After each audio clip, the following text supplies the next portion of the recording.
Assalamualaikum warahmatullahi wabarakatuh.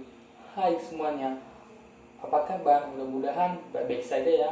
Perkenalkan, nama saya Arvinata. Di sini saya akan menyampaikan sebuah materi bahasa Indonesia dengan sebuah judul kata. Nah, pasti kalian sering mendapatkan kondisi di mana kalian harus mengungkapkan suatu kata kepada orang lain atau menceritakan sesuatu kepada orang lain agar orang tersebut mengerti apa yang kalian rasakan. Namun, terkadang mereka tidak mengerti dengan kata yang Anda ucapkan dan akhirnya berujung dengan salah pemaknaan. Mungkin kalian perlu mencari dan memilih kata yang tepat untuk mengungkapkannya. Nah, hal ini juga disebut juga dengan diksi. Pemilihan unsur ini seringkali menjadi suatu kewajiban dalam berkomunikasi untuk mengurangi kesalahan pemaknaan. Kalian juga harus memahami jenis apa yang harus kalian gunakan. Oke, masuk ke pembahasan pertama dari pengertian kata.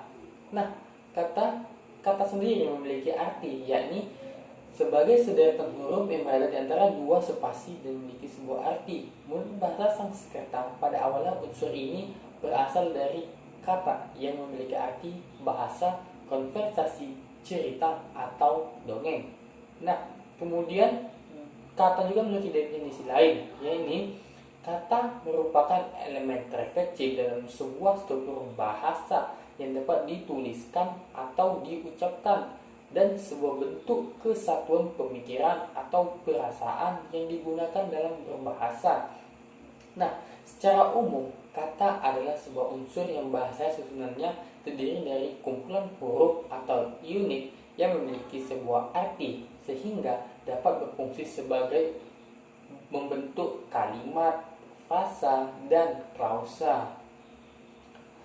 Nah, selanjutnya unsur bahasa ini terdiri dari satu atau lebih morfem. Nah, morfem itu apa? Morfem itu merupakan satuan gramatikal terkecil yang mempunyai sebuah makna dan digunakan untuk membedakan makna jamak, tunggal, waktu lampau, dan sebagainya.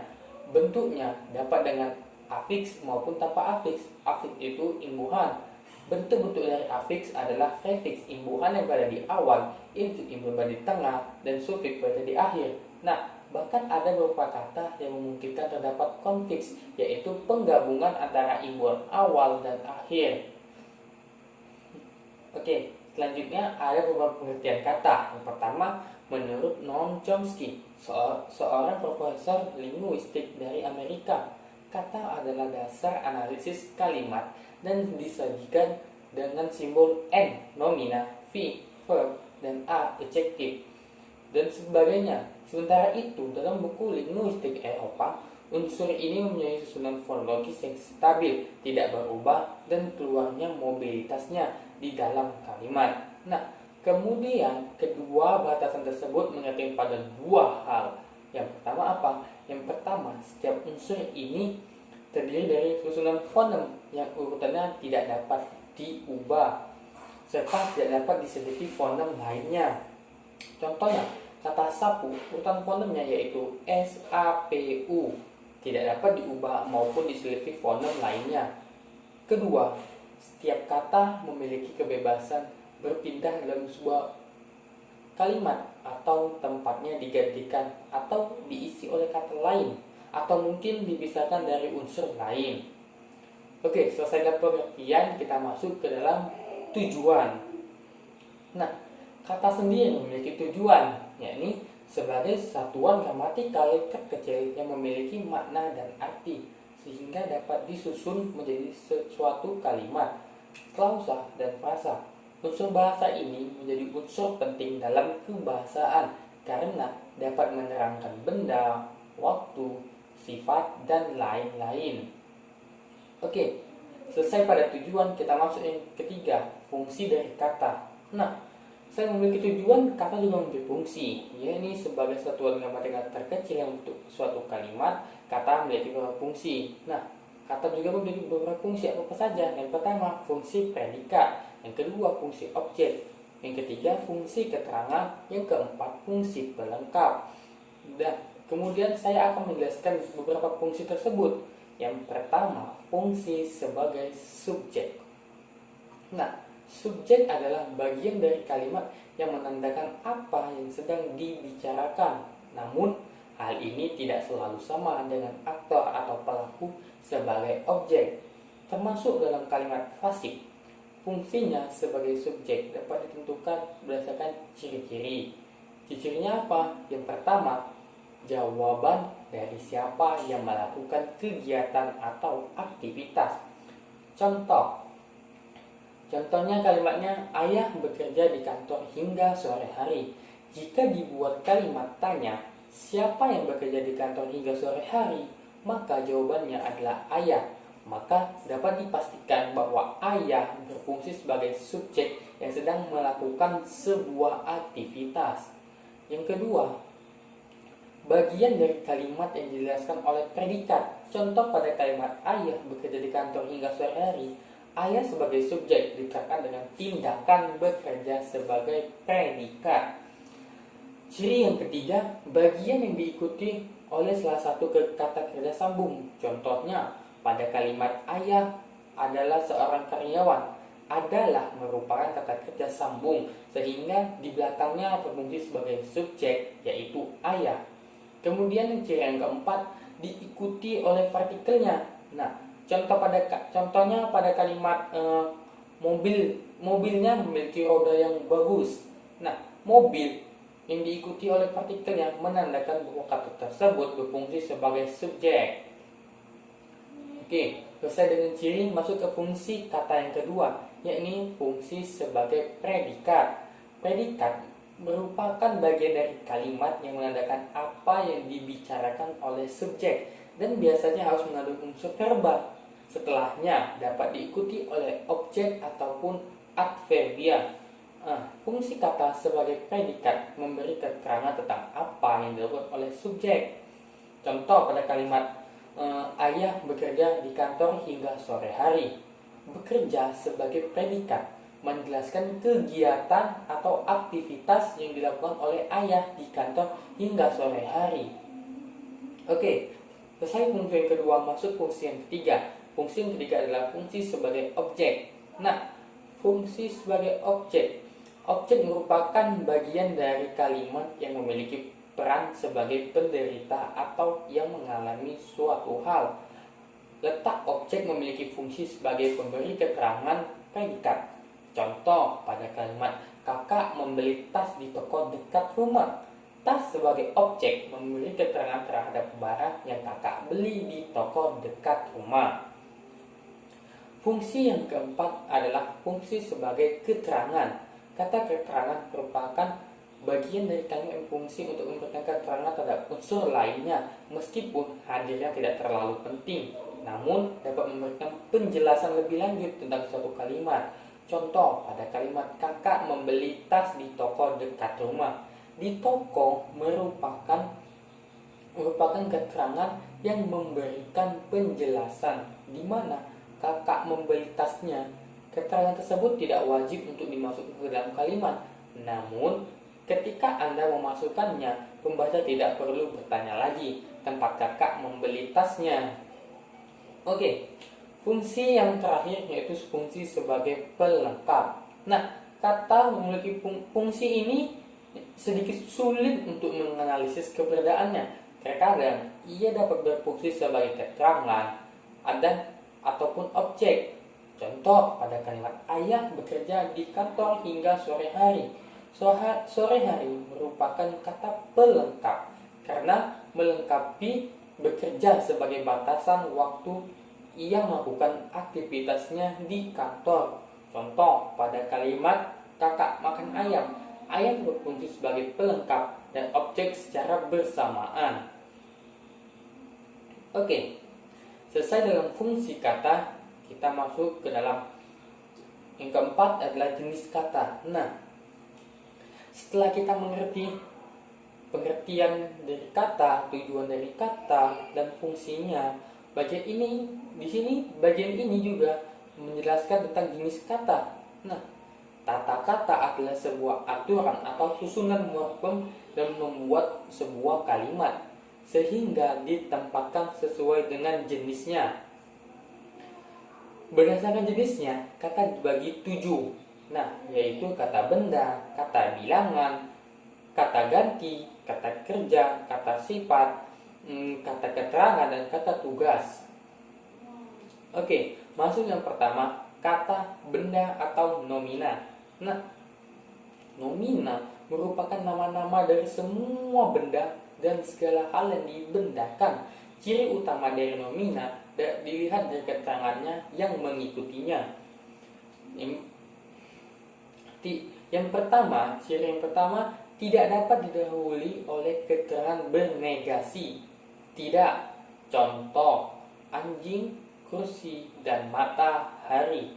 Termasuk kata benda karena tidak dapat didahului oleh keterangan negasi. Tidak. Kemudian ciri yang kedua tidak dapat didahului oleh keterangan derajat, agak lebih, sangat, dan paling. Contohnya agak kursi, lebih bulan, dan paling matahari. Contoh tersebut tidak sesuai dengan tata bahasa Indonesia.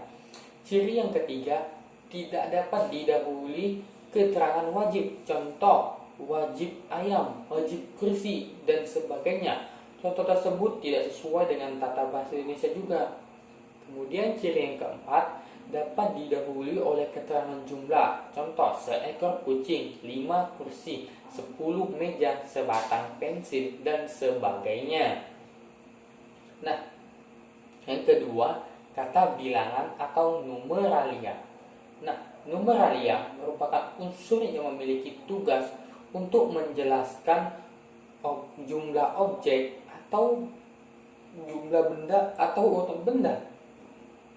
Contohnya 1, 2, pertama, berdua, 1000, perbanyak. Yang ketiga, kata ganti atau pronomina. Nah, pronomina merupakan unsur yang berfungsi untuk menggantikan objek atau nomina atau yang dibendakan. Contoh dari pronomina adalah ini, itu, mereka, ia, sesuatu, suatu, seluruh, masing-masing, dan lain-lain. Nah, jadi secara umum pronomina dibagi menjadi 4. Apa saja? Yang pertama, kata ganti diri umumnya menggantikan nomina nama orang atau yang diorangkan. Pronomina ini dapat dibedakan atas beberapa sudut pandang, yaitu orang pertama tunggal, yaitu saya dan aku. Orang pertama jamak, yaitu kami dan kita. Orang kedua tunggal, kamu dan engkau. Orang kedua jamak, kamu sekalian dan kalian. Dan orang ketiga tunggal, dia, dianya, dan ia. Ciri yang kedua, kata ganti petunjuk atau pronomina demokratif. Ini merupakan berfungsi untuk menggantikan nomina, terdapat berfungsi sebagai petunjuk. Umumnya pronomina demokratif digunakan untuk menunjukkan sesuatu yang dekat dari pembicaraan atau yang jauh dari pembicara. Contoh, itu adalah motor saya. Dan ini adalah meja belajar saya. Oke, yang keempat, kata ganti tanya atau pronomina interrogatif. Umumnya digunakan untuk menanyakan suatu nomina. Unsur dari pronomina interrogatif adalah 5W1H. Yang keempat, kata ganti tidak tentu adalah kata yang digunakan sebagai pengganti nomina tidak tentu. Contoh yang termasuk pronomina ini adalah salah seorang, siapa saja, sewaktu-waktu, dan setiap orang. Yang keempat, kata kerja atau verba. Nah, verba merupakan seluruh hal yang dapat menyatakan aktivitas atau perilaku. Contoh dari verba adalah makan, membeli, mandi, minum, berlari, dan lain-lain. Nah, verba tersebut dapat ditulis lagi dengan luasnya menjadi kelompok kata dengan ditambah adjektif. Contoh, membaca dengan teliti, berlari dengan gesit, dan mandi dengan bersih. Nah, ciri-ciri utama verba dapat dilihat dari keterangannya yang mengikutinya. Ciri yang pertama didampingi dengan keterangan negasi, tidak, tanpa, dan bukan. Contoh, tidak makan, bukan membeli, dan tanpa mandi. Oke, ciri yang kedua, didampingi oleh keterangan derajat. Contoh, agak berlari, cukup makan, dan kurang mandi. Ciri yang ketiga, didampingi dengan keterangan frekuensi. Contoh, sering minum, terkadang berlari, dan jarang mandi. Ciri yang keempat, tidak dapat didampingi dengan numeralia beserta urutan dan penggolongannya. Nah, contohnya sebuah berlari, 5 butir membaca, sebuah makan. Namun dapat diikuti oleh semua keterangan jumlah seperti cukup membaca, kurang berlari, dan sebagainya. Nah, ciri yang kelima dapat diikuti oleh keterangan kata. Contoh sedang berlari, sudah minum, akan membaca, dan sebagainya. Nah, ciri yang keenam dapat diikuti oleh adverbia yang menyatakan keselesaian. Contoh, selesai minum, telah berlari, belum pulang, dan sebagainya. Nah, ciri yang ketujuh dapat didampingi oleh keterangan yang menyatakan kewajiban dan kepastian. Contoh, wajib berlari, wajib minum, harus makan, dan sebagainya. Jenis kata yang keenam, kata keterangan atau adverbia. Nah, adverbia adalah suatu hal yang memberikan keterangan dan tambahan tentang verba. Nah, numeralia, adjektiva, atau bahkan seluruh kalimat. Fungsi dari adverbia adalah menjelaskan lebih lanjut tentang jenis-jenis morfem yang berdampingan dengannya. Kelas adverbia memiliki beberapa komponen, yakni komponen yang pertama menunjukkan frekuensi, yaitu jarang, sering, terkadang, biasanya, sesekali.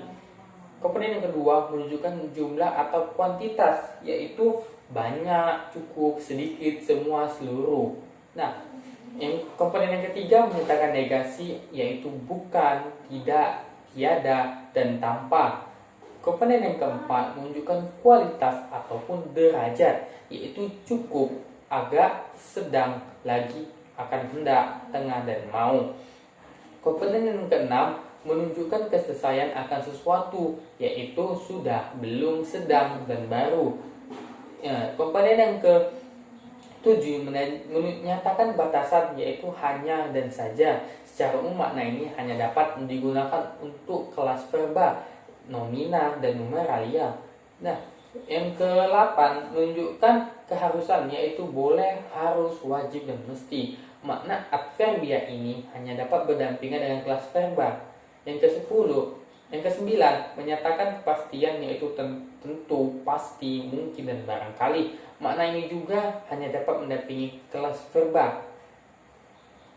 Oke, jenis kata yang ke-6 adalah kata tugas. Nah, jenis ini meliputi berbagai macam unsur yang tidak termasuk jenis-jenis di atasnya. Berdasarkan bentuknya, sulit untuk dilakukan perubahan bentuk atau bahkan tidak dapat mengalami perubahan bentuk. Macam-macamnya adalah kata sambung, sandang, depan, dan seru. Fungsi dari jenis ini adalah untuk memperluas dan transformasi sebuah kalimat. Nah, kita masuk dalam macam-macamnya. Macam-macam dari kata tulis tadi, yang pertama kata sambung atau konjungsi, merupakan sebuah bagian yang menjadi penghubung unsur lain bagian kalimat atau antar kalimat. Contoh, dan, tetapi, lalu, meskipun, ketika, sedangkan, sungguh pun, maka, jika, dan sebagainya. Yang kedua, kata sandang atau artikula memiliki fungsi sebagai pembeda yang menentukan nomina dan kata lainnya. Contoh, sang, si, yang. Nah, kemudian yang ketiga, kata depan atau preposisi merupakan bagian yang fungsi untuk merangkai menjadi bagian dalam kalimat. Contohnya, di, dari, daripada, kepada.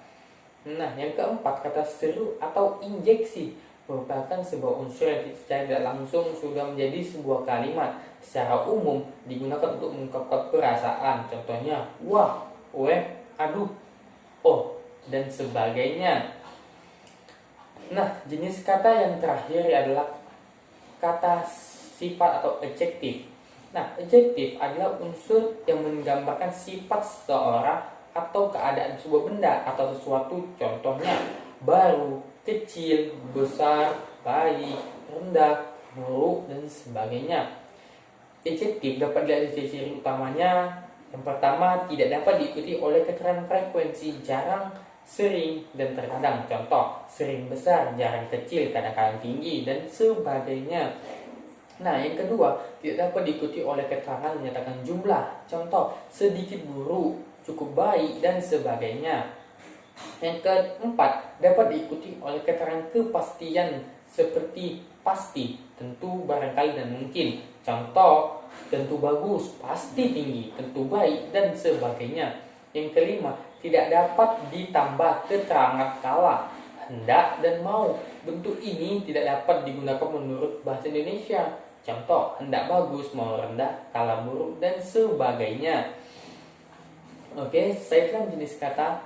Kita masuk dalam pembahasan yang kelima, bentuk kata. Nah, setiap kata memiliki bentuk yang berbeda-beda karena memiliki asal yang berbeda. Kata asal bentuk satuan gramatika yang memiliki makna dan belum mengalami perubahan bentuk apapun. Secara mudahnya, bentuk ini merupakan bentuk paling sederhana yang memiliki makna. Sementara itu, kata dasar merupakan bentuk tunggal maupun kompleks yang menjadi sebuah dasar pembentukannya. Sederhananya, bentuk ini memiliki bentuk yang lebih kecil sehingga menjadi dasar dari bentuk yang kompleks. Kedua bentuk di atas membentuk lagi jenis yang menjadi turunan. Bentuk tersebut antara lain kata berimbuhan, ulang, dan gabung. Ketiga bentuk ini memiliki bentuk yang lebih kompleks dibanding asalnya maupun dasarnya. Nah, bentuk kata turunan tersebut antara lain kata berimbuhan. Ya, yang pertama kata imbuhan. Bentuk ini merupakan modifikasi dari asal maupun dasar yang telah diberi imbuhan berupa awalan, sisipan, dan akhiran, dan kombinasinya sehingga menambahkan makna yang ingin dijelaskan oleh penulis dan kata tersebut. Jenis ini memiliki 4 macam bentuk lainnya dengan penerapan imbuhan.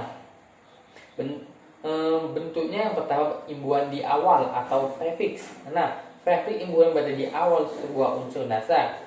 Nah, dan contohnya me, ke, te, pe, per, di, se, dan ber. Jika digabungkan dengan unsur dasar menjadi berenang, ditendang, memakan, dan lain-lain. Bentuk yang kedua, imbuhan akhir atau sufiks. Sufiks merupakan imbuhan yang berada di akhiran sebuah unsur dasar. Contoh, kan, an, i, nya, man, isme, wati, dan wa, wan, asli, im, dan wi. Jika digabungkan dengan unsur dasar menjadi makanan, wisudawan, hinduisme, dan lain-lain.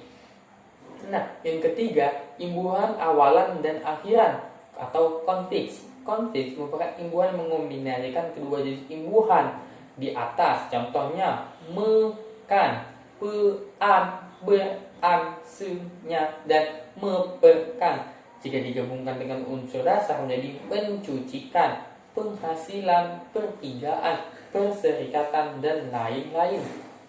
Nah, imbuhan yang keempat, sisipan infiks. Nah, infiks merupakan imbuhan yang letaknya berada di dalam unsur dasar. Imbuhan ini hanya terdapat pada morfem tertentu saja. Contoh dari infiks adalah dan in. Nah, 4 tadi jika digabungkan dengan unsur dasar menjadi tali, temali, kerja kinerja, tunjuk telunjuk, dan lain-lain. Keempat jenis imbuhan tersebut memiliki fungsinya masing-masing dalam tata bahasa Indonesia. Penjelasan mengenai imbuhan akan lebih diterangkan pada bagian berikutnya. Oke, selesai dalam tentang imbuhan. Kita masuk yang kedua, kata ulang. Nah, dari bentuk kata yang kedua ini adalah kata ulang.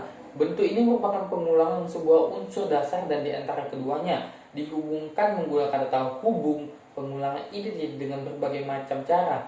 Contohnya, pengulangan utuh, pengulangan bunyi, dan sebagian pengulangan semu. Kata ulang dapat dikelompokkan berdasarkan bentuk dan atau makna. Berdasarkan bentuk, kata ulang dibagi menjadi 5. Yang pertama, ulang sebagian atau dwi, purwa. Yang kedua, kata ulang utuh atau penuh disebut dwilingga.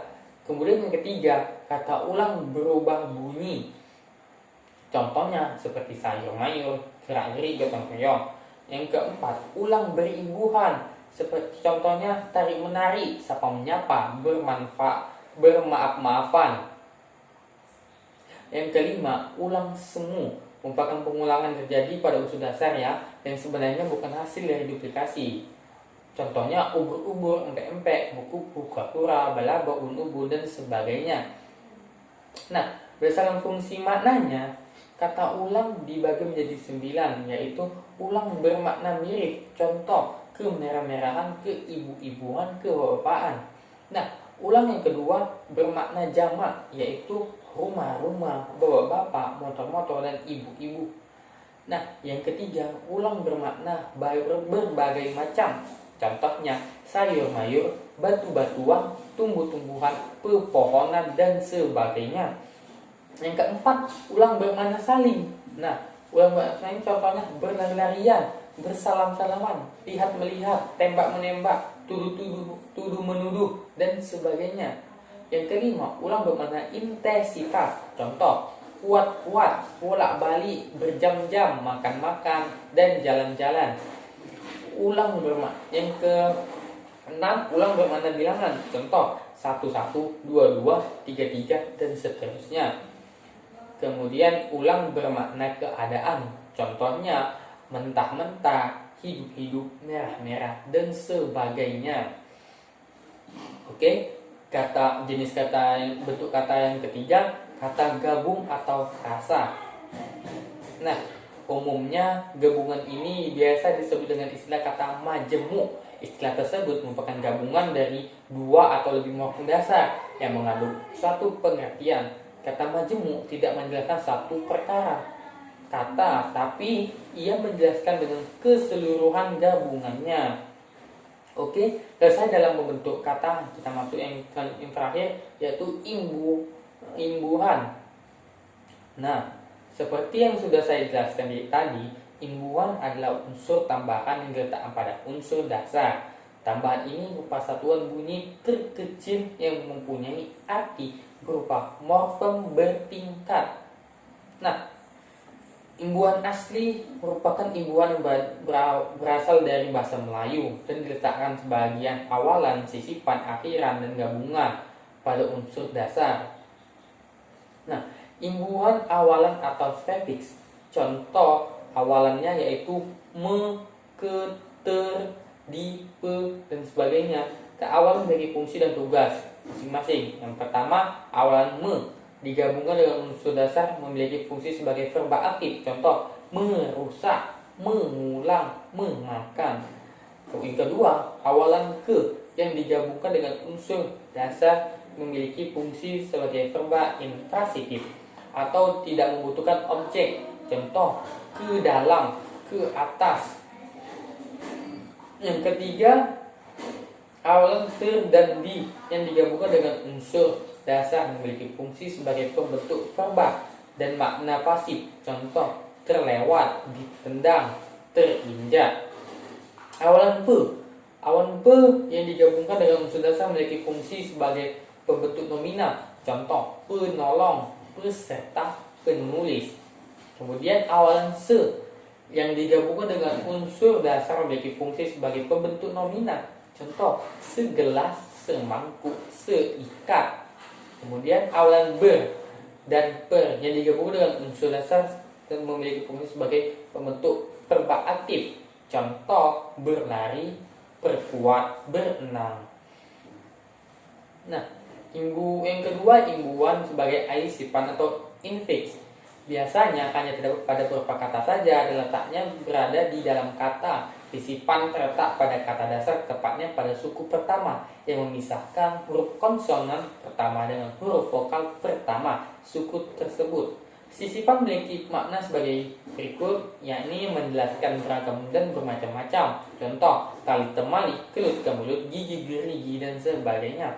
Yang kedua, menjelaskan intensitas frekuentif yang artinya menjelaskan banyak waktu. Contoh, guru gemuruh menjelaskan banyaknya waktu guru, gertak gemertak menjelaskan banyaknya waktu bunyi gertak, dan sebagainya. Yang ketiga, menjelaskan suatu hal yang punya kesamaan sifat dan kata dasar. Contohnya, kuning kemuning, tunjuk telunjuk, dan sebagainya.